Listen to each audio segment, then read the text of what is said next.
Olá, seja bem-vindo! Está no ar a segunda temporada do programa Mais Esportes e o convidado de hoje tem mais de 25 anos de história no jiu-jitsu, 15 anos de faixa preta, diversos títulos, é referência na modalidade. Cláudio Bueno, muito obrigado por ter aceito o convite para essa entrevista. E toda arte marcial tem os seus princípios. Qual que é o do jiu-jitsu? Eu que agradeço. Um olá a todos que acompanham a TV Câmara. Bom, o princípio do jiu-jitsu, como toda arte marcial, é levar o conhecimento que nós conseguimos durante anos a todos que possam estar próximos de nós. Qual que é a sua história no esporte? Quando você começou? E já tem uma família aí de atletas ou você é o primeiro? Infelizmente, na minha família de irmãos, somente eu sou atleta de luta. Alguns irmãos meus foram profissionais de futebol, mas de luta mesmo somente eu. Minha esposa é professora de Muay Thai, um beijão aí, Ana Paula, e Viviane, minha filha, é profissional do jiu-jitsu e se forma esse ano em mestrado em educação física. E vai estar na área também. Boa. Fiquei curioso com seus irmãos. Estão no futebol ainda? Não. Todos com 50 anos, tudo tranquilo. Entendi. Mas fizeram uma carreira. Fizeram uma carreira bacana. Legal. É legal. Qual que é o nome deles? Lair e Adanil. Bacana, muito bom. E falando um pouco sobre o esporte, quais são as regras da modalidade? Bom, as regras da modalidade, bem próximas do judô. Começa em pé igual ao judô. O judô você derrubou, deu um impão, fim de luta. O jiu-jitsu não. O jiu-jitsu você derrubou é por pontuação e a luta continua no solo, através de mobilização, chaves e estrangulamentos. Terminou, deu término da luta, não teve finalização, vai ser computado quem fez mais pontos ou quem fez mais vantagens para ganhar a luta. Esqueci de te perguntar, quando que você começou no esporte? Como é que você iniciou a carreira? Eu sou oriundo do boxe e do Muay Thai. Treinei durante muitos anos Muay Thai com o professor Paulo Nicolai, um abraço. E passando numa rua eu vi jiu-jitsu estilo Gracie. Pô, isso era todo mundo, era uma novidade na época e era bem próximo da época que o Royce começava a lutar os primeiros UFCs nos Estados Unidos. Então era uma coisa totalmente diferente. Na região de Campinas era raro quem fazia jiu-jitsu. Que época que era essa? 90, época de 90, principalmente 91, quando eu comecei. E só tinha o Carlos Luz, que foi o que impulsionou o jiu-jitsu mesmo em Campinas. Entrei na academia, me apaixonei pelo jiu-jitsu, fiz inscrição no mesmo dia e nunca mais parei. Estou até hoje aí, os mestre, Rolando Saraiva. Quem não conhece a arte marcial já ouviu falar da família Gracie. Eles são diferentes mesmo? Eles são acima? Eles revolucionaram a arte marcial? O que é essa referência à família Gracie? Eu sou Carson Gracie, que vem da família Gracie também, que era irmão de Carlos. Eles que iniciaram o negócio. Então, ficaram conhecidos nacionalmente e mundialmente, o jiu-jitsu ficou conhecido nacionalmente e mundialmente com a família Gracie. Hoje tem inúmeros profissionais que são oriundos da família Gracie. Na realidade, quem iniciou o jiu-jitsu no Brasil, quem deu o primeiro empurrão e alavancou para o mundo inteiro foi a família Gracie. Então, com certeza, eles vão ser referência sempre. E assim, o treinamento da família Gracie, que foi desenvolvido pelo Hélio Gracie e depois foi passado para todos os irmãos, na verdade, Carlos Gracie, que fez o inicial do jiu-jitsu, e o Hélio, que fez a divulgação de lutas extraordinárias, lendárias, Carson Gracie, também que é da minha escola, que eu sou da formação do Carson, eles vão ser sempre lembrados como referência no jiu-jitsu. Mas hoje nós podemos ditar inúmeras academias que estão brilhando e levando o jiu-jitsu para fora aí com muita sabedoria. Já a gente vai abordar isso aí, porque o Brazilian Jiu-Jitsu talvez seja o principal, o Brasil é o país principal e já vou saber quem são aí os países concorrentes. Mas a gente estava falando que no judô começa em pé, o ippon acaba. No jiu-jitsu não, vai para o chão e a luta rola ali. E aí rola uma pontuação. Quantos minutos é em uma competição? Depende muito da faixa de idade e da faixa de graduação de cada atleta. Começa com a criança lá para o mirim de 2 minutos e até o tempo máximo, que é 10 minutos, faixa preta adulto. Você falou de criança. Com quantos anos pode começar a fazer jiu-jitsu? O ideal para criança, para fazer o jiu-jitsu, seria 6 anos de idade. Mas já tem atletas de 4 a 5 anos de idade. Mas o ideal é de 6 a 7 anos de idade para o jiu-jitsu. Tá. E para um professor, como é que ele passa o ensinamento para uma criança de 6 anos? É o mesmo ensinamento para alguém que está começando com 16, 20? Ou para a criança é uma coisa diferente? Com certeza não.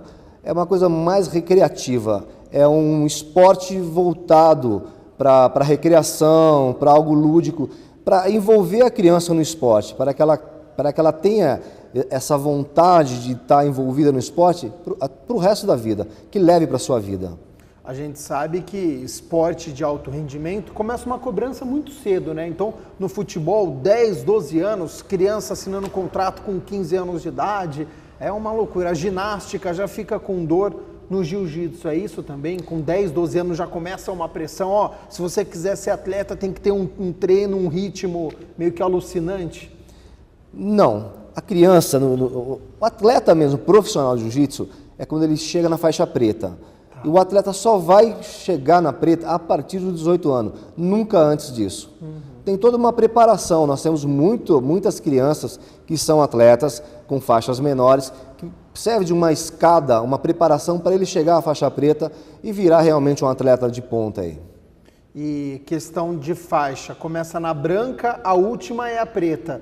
E depois dessa etapa aí, são muitas faixas? Na verdade, a última é vermelha. Ah, é vermelha. Vermelha. Tá. A criançada começa na branca, aí tem a cinza, cinza, amarela, laranja e a verde. Tá. Até os 15 anos. A partir dos 15 anos, azul, roxa, marrom e preta.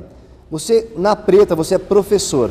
Tá. Aí tem uma escalada mais longa, que são os dans, né? Eu estou com o 4º dan, vai até o 6º dan.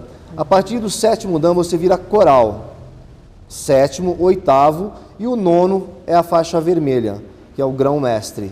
Esse é um objetivo que você tem? Sem sombra de dúvida.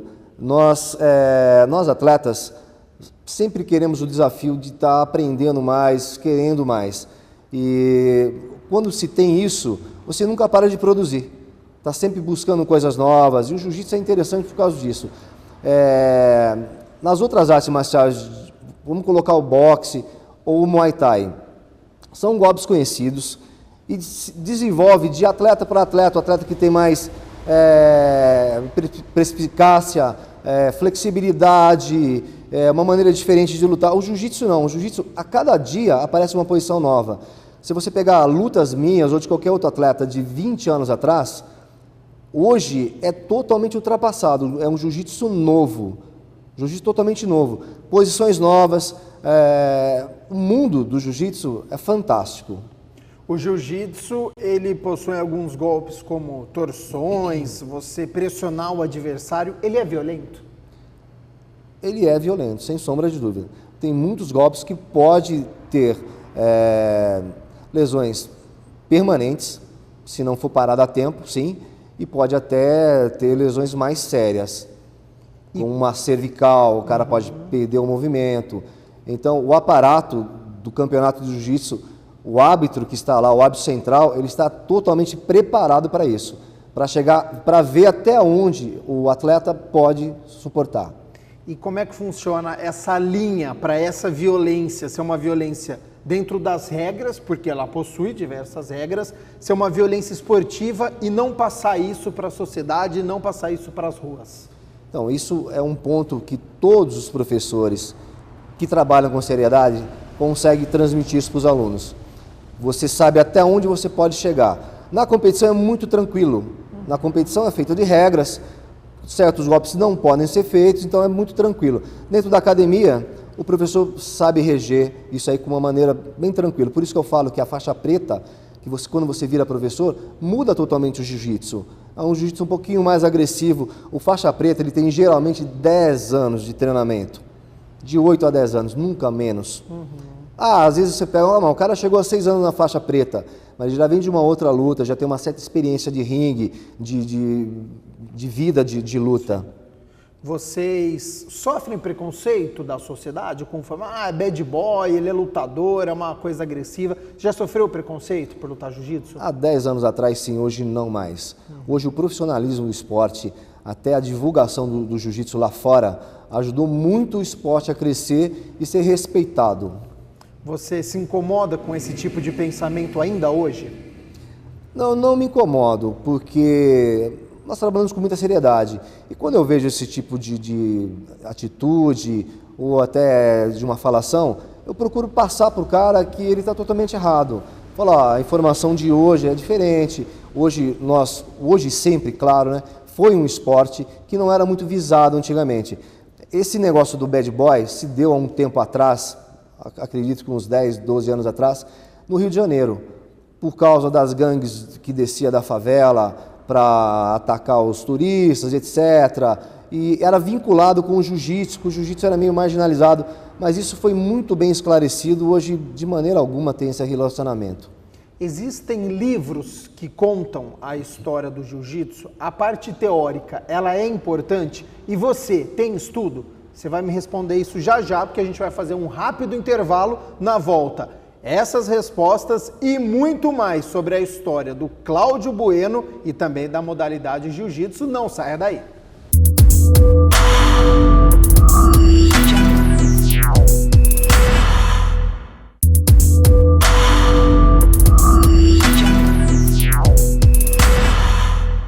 Voltamos com o segundo bloco do programa Mais Esportes. Hoje eu estou entrevistando o Cláudio Bueno, ele que é atleta, professor, é árbitro também de jiu-jitsu, árbitro de MMA.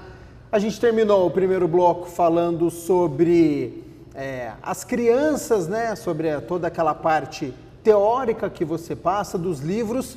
E você tem alguma formação?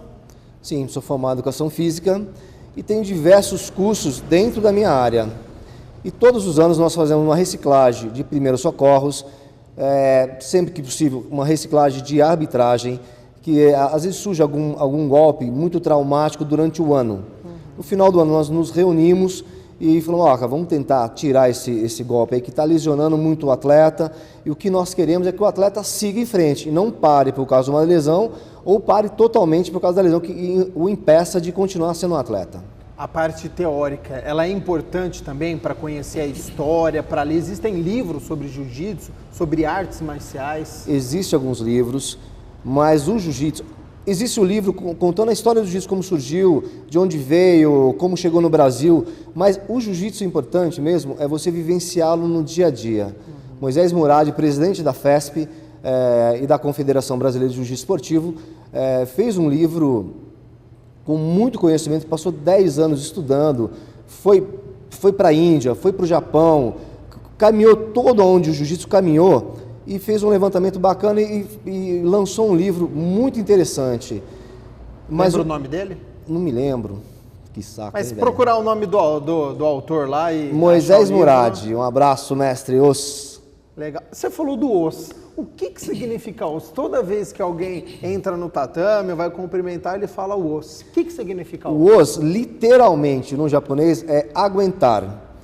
Então, vamos traduzir um pouco o que é esse Os. Os, para não ter aquele dialeto. E aí, bacana, professor, beleza? Para ter um respeito a mais, o Os serve assim, o cara vai entrar no tatame, ele nunca entra sem pedir a licença. Então, a licença é Os.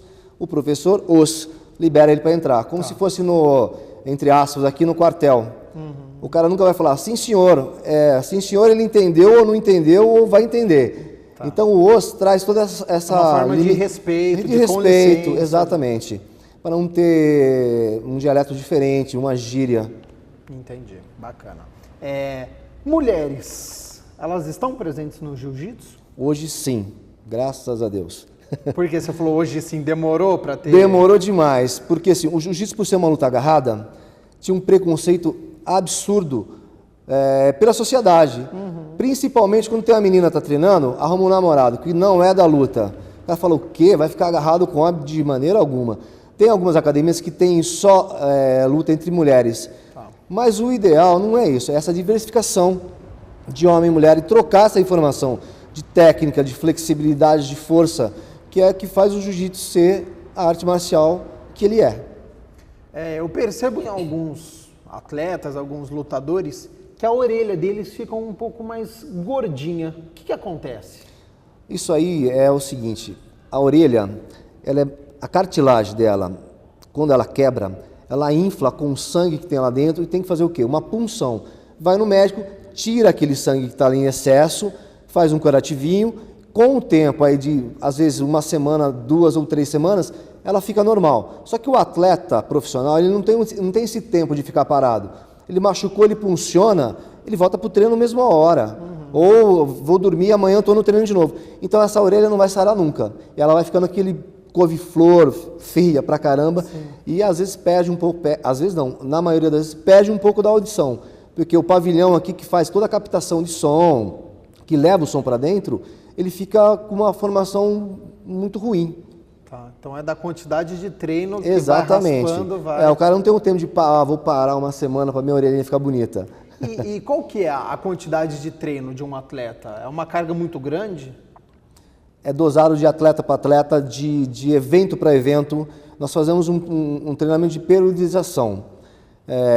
A gente vê o que falta para o atleta. Se o condicionamento está bacana, parte técnica está bacana, a explosão psicológica está legal, e tem que fazer esse equilíbrio. Durante o treinamento, a gente vai vendo o que a gente tem que dosar mais. Vamos ter que melhorar melhor o físico dele, vamos ter que preparar um pouquinho mais na parte tática, na parte técnica. Depende de atleta para atleta. No jiu-jitsu, o que é uma estrutura ideal? Condicionamento físico muito forte, como qualquer outro atleta, como qualquer outra luta. Parte psicológica extremamente equilibrada, porque o jiu-jitsu, se você perdeu o foco, perdeu a luta. É uma luta longa, não é uma luta curta, é uma longa. Faixa preta luta 10 minutos. Então, durante esse período de 10 minutos ali, se você perdeu o foco, tomou uma pontuação muito longa, praticamente perdeu a luta. Vai ser muito difícil um atleta que está com uma pontuação, eu não falo pontuação de 15 não, às vezes no faixa preta 4 pontos, 5 pontos, é muito ponto para correr atrás. Muito ponto para correr atrás. Na maioria dos esportes, a gente sempre cobra um centro de treinamento, que tenha um apoio psicológico. O jiu-jitsu, ele precisa também de uma academia com muitas coisas, tem um apoio por trás de todo atleta? É muito raro isso, muito raro. Isso é uma deficiência. Eu não falo só no jiu-jitsu, mas como qualquer outra arte. O Brasil é muito pobre, não em grana, mas pobre nesse conhecimento e nesses profissionais que podem enriquecer as academias com isso. Tanto também pode-se dizer pelo custo, que é um custo muito elevado. Hoje no Brasil, pagar mensalidade, pagar viagens, até o próprio kimono, a vestimenta, é tudo muito caro. Ou seja, o Brasil, ele não investe tanto em estrutura por causa do alto custo, mas ele é o principal país no jiu-jitsu. Ou seja, é muito mérito dos atletas e dos professores? Sem sombra de dúvida. Se o país nos apoiassem, o que nós representamos, esse esporte, nós seria não só essa referência, mas seria referência para muitos e mutos anos. É um esporte que foi inventado na Índia, mas é o Brasil que conseguiu adaptar ele, Sem sombra de dúvida. Da Índia veio para o Japão, para fazer um resumo rápido. Índia, Japão, o Japão veio para o Brasil no início do século e foi desenvolvido aqui. Nós, com essa diversidade de atletas, de pensamentos e curiosidade, conseguimos elevar o jiu-jitsu num nível fantástico. Hoje o Brasil é o melhor país? O Brasil hoje é a meca do esporte, sem sombra de dúvida. Nós exportamos jiu-jitsu. O que seria isso? Atletas do mundo inteiro vêm aprender o Brazilian Jiu-Jitsu ou leva atletas nossos para lá para desenvolver o jiu-jitsu lá. Quais outros países que estão aí neste topo da modalidade? Europa quase que inteira, Estados Unidos extremamente forte. Estados Unidos investe muito pesado nisso, levam muitos atletas nossos para lá. O mundo árabe também, hoje, investe, tem muito dinheiro para isso e investe pesadamente nisso.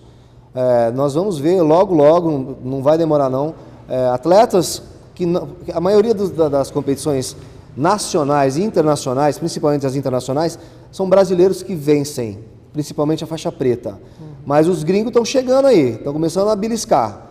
Profissionalismo, apoio, que é o que a gente acabou de falar aqui, que falta um pouquinho no nosso país, o apoio. Um atleta de jiu-jitsu profissional, ele consegue sobreviver com isso? Muito difícil. São pouquíssimos atletas que conseguem viver, porque o tempo de atleta é muito pouco. E não se ganha dinheiro no Brasil, não se ganha muito dinheiro com isso. A não ser que o cara monte uma academia e vive para isso. Mas você é atleta de jiu-jitsu, só viver de competições, é muito difícil viver de competições. Não tem patrocínio, não se tem salário. A Bolsa Atleta, infelizmente, governantes, é uma piada e falta muito para nós ainda, falta muito. Essa estrutura, ela deveria vir de cima ou a confederação deveria ajudar? É uma classe unida? Não é uma classe unida, infelizmente. Tudo que entra, que envolve muito dinheiro, tem desunião. No Brasil, para você ter uma ideia, são 2 confederações. Teria que ser uma só. Sim. São várias federações. Teria que ser uma só em cada estado. Ou unir todo mundo para um bem maior, que é o próprio esporte. Que seria muito mais benéfico.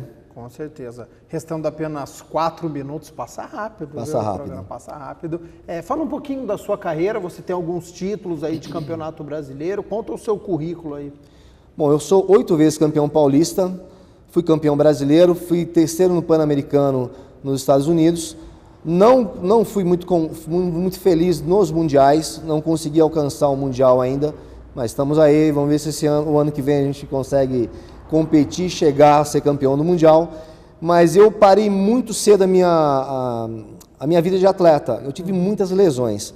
Lesões não só do jiu-jitsu, como falei no começo da entrevista, que eu vinha de outras lutas, o Muay Thai, tive o joelho muito lesionado e na época não tinha essa estrutura de hoje. A tecnologia em cirurgias, etc, etc. Eu tive que parar muito tempo para fazer tratamento e isso me atrasou muito como atleta.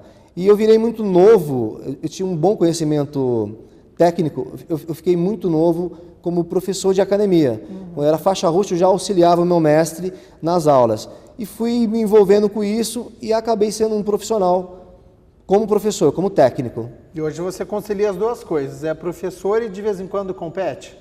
Eu competi, a última competição minha foi em 2015, fui campeão no Mercosul e esse ano eu disputo o Sul-Americano, que vai ser aqui em São Paulo, pertinho aí. Bacana. Muito bom. Restando apenas 2 minutos, provavelmente quando eu falei que eu iria fazer o programa sobre jiu-jitsu, o pessoal de casa já pensou, UFC.